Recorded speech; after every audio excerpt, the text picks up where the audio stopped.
अस्सलाम वालेकुम दोस्तों, अच्छो स्टोर की जानिब से तमाम दोस्तों को मेरा सलाम। दोस्तों, काफ़ी अरसे से जो है मैं वीडियोस नहीं बना पा रहा था, तो कुछ मामलात में मसरूफ़ था। अब पाकिस्तान के हालात देखकर और गज़ा के हालात देखकर दोबारा दिल करता है कि एक वीडियो बनाऊं।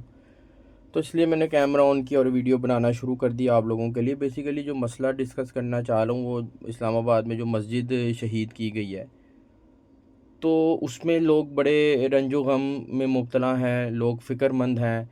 लेकिन मेरे ध्यान एकदम एक बात पे गया, मैंने सोचा आप लोगों के साथ शेयर कर दूं। आप लोगों को वो वाक़या अब ज़रूर पता होगा, बच्चे बच्चे को पता है, शायद भूल गए हो तो आपको ये बात मेरी सुन के वो याद आ जाए।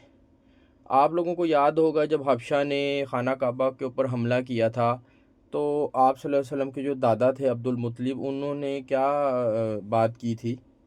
उन्होंने यही बात की थी कि ये अल्लाह का घर है, अल्लाह जाने। और उन्होंने कुछ ऊँट थे जो हबशा के जो काफ़िला था उन्होंने कब्ज़े में ले लिए थे, कुछ 150 ऊँट के 500 ऊँट, कुछ इस तरह का मामला है, मुझे ज़हन में नहीं है। तो उन्होंने कहा जी, जब हबशा एंटर हुआ मक्का में, तो अब्दुल मुत्तलिब थे, वो गए उनके पास और उनसे कहा कि भाई मेरे जो ऊँट हैं मेरे हवाले कर दिए जाएं, जो अल्लाह का घर का मामला है वो अल्लाह बेहतर जाने। वो आए हैं, इबादत किया और चले गए साइड पे। फिर आप लोगों को पता है कैसे अल्लाह ने जो है वो इतने बड़े लश्कर को छोटे छोटे परिंदे जो हैं उनकी मदद से तबाह बर्बाद कर दिया। हबशा के साथ ये जो उस वक़्त उस को लीड कर रहा था काफ़िले को, उसके साथ ये सलूक हुआ कि उसका अपने शहर तक जाते जाते उसका जिस्म गल गल के उतरता रहा और उसी में उसकी मौत हो गई, सारा जिस्म उसका गल गया। तो ये जो मस्जिद गिराने का वाक़या है, इसको हमें इसी तरह देखना चाहिए कि ये अल्लाह का घर है और जिसने गिराया अल्लाह उससे खुद ही निपटेगा। हमें इसमें खामोशी बिल्कुल इख्तियार कर लेनी चाहिए, मामलात अपने हाथ में लेने के बजाय। अल्लाह बेहतर जानता है। दूसरी तरफ जो मामलात हैं फ़लस्तीन के, उसके ऊपर देखा जाए तो ज़्यादा तशवीश है। अभी कल परसों ही वीडियो एक देख रहा था, वो पैलेट फेंकते हैं ऊपर से जहाज़ की मदद से। अभी भी 10 लाख के करीब लोग हैं, थोड़ी सी खुराक फेंकी जाती है जिसमें कुत्ते को डाला जाता है ना, कुत्ते को भी 3 वक्त दिया जाता है खाना। तो वो पैलेट गिरा है, बेचारा बच्चा था उसके ऊपर। वो पैलेट का वज़न अच्छा खासा होता है, यानी कि इतना भी नहीं कि मनो वज़न तो उसका होता है। और ऊंचाई से गिरा आके उस बच्चे के बिल्कुल ऊपर आके गिरा बेचारा, उसी वक्त वो तो हड्डियाँ कीमा बन गया होगा। तो ये उन बेचारों की ज़िंदगी है गज़ा की। हम पाकिस्तानियों में थोड़ा सा जोश आया था ये पिछले साल, तो इनका हमने क्रैकडाउन किया है, इनकी हमने बाइकआउट किया है।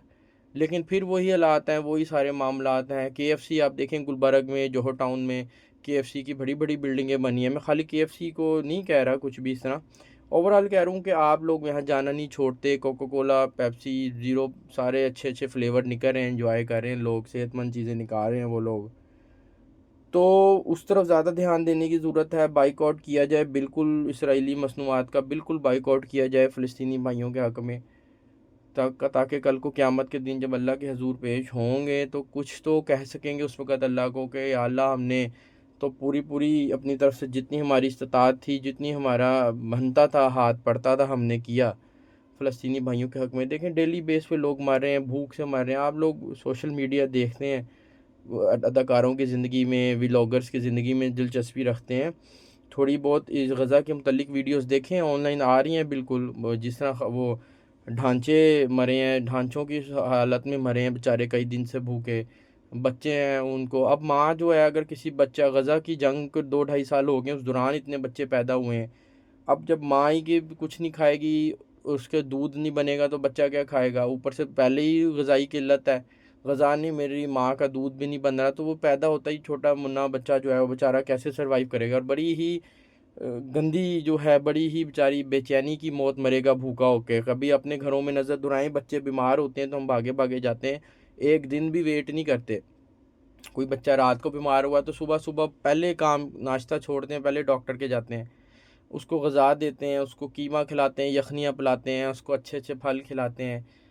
तो यही नज़र डालें कि अगर पाकिस्तान पे ऐसे गज़ा के हालात आ जाएं तो फिर आप लोग कहाँ जाएंगे।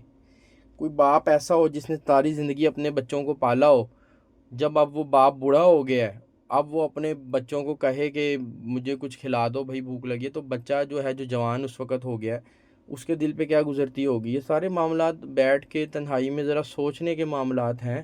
جب آپ لوگ یہ سوچیں گے تو اس پگ والی اس سور والی زندگی سے جو ہے نا وہ آپ نکلیں گے. سور کی زندگی کہنے کے مراد یہ ہے کہ سور کی زندگی کیسی ہوتی ہے؟ بے پرواہ ہوتا ہے بالکل, اور وہ کھاتا ہے, چرتا ہے, کھیت کو تباہ کرتا ہے. پیچھے سے لوگ آ کے ان کو امریکہ میں جس طرح اجازت, ہمارے یہاں تو اتنا سور نہیں ہے, امریکہ میں تو ان کے بھرا پڑا ہے سوروں سے, تو وہ ان کو گولیاں مارتے ہیں, ان کو قید کرتے ہیں, اس کو پرواہ ہی نہیں ہوتی. سور اپنا چرتا رہتا ہے, چرتا چرتا پنجرے میں چلا جاتا ہے, وہ قتل ہو جاتا ہے, کچھ اس کو پتہ ہی نہیں ہوتا کیا ہو رہا ہے میرے ساتھ. یہی ہماری اس وقت زندگی ہے. پیچھے جو ہے وہ مسجدیں ڈھائی جا رہی ہیں, شراب خانے آباد ہو رہے ہیں, اور بے حیائی عام. اتنی ولاگرز کی, اتنے یوٹیوبرز, ٹک ٹاکرز کی گندی ویڈیوز ہوئی ہیں. ایک اسلامی ریاست میں کیا ان کو سزا دینا نہیں بنتا؟ خاموشی اختیار کی گئی ہے بالکل, اور زنا پہ زنا ہو رہا ہے, بچوں کے ساتھ ہو رہا ہے. یہ سارے معاملات دیکھیں نا, سور کی زندگی جی رہے ہیں بالکل. پیٹھ پیچھے کیا ہو رہا ہے کچھ کسی کو نہیں پتہ. محلے میں اگر کوئی بچہ کے ساتھ یہ گندا کام ہو جائے تو ٹھیک ہے بھئی, ہمارا تو صحیح ہے نا, سلامت ہے نا, بس ٹھیک ہے, خاموشی اختیار, کوئی کچھ نہیں. تو یہ زندگی کو ذرا بدلنے کی ضرورت ہے. تنہائی میں بیٹھ کے سوچنے کی ضرورت ہے. نماز پڑھ کے اس کے بعد بیٹھیں تھوڑی دیر مصلی پہ, اور غور و فکر کریں. غور و فکر ہی ایک مسلمان کا اثاثہ ہے, اور اس کی ویژن ہے غور و فکر میں ہی ہے. آپ غور و فکر کریں کہ آپ لوگ کس سمت میں جا رہے ہیں, پیٹھ پیچھے آپ کے کیا ہو رہا ہے. دیکھیں اللہ میں ایسی برکت ڈالے گا, آپ کو 360 ویو نظر آنا شروع ہو جائے گا. کہ 360 ویو سے مراد ہے کہ میرے آگے پیچھے دائیں بائیں میرے ساتھ کیا ہو رہا ہے. میرے لوگ تلواریں, چھریاں, چاقو لے کے کھڑے ہیں میرے سائڈوں پہ.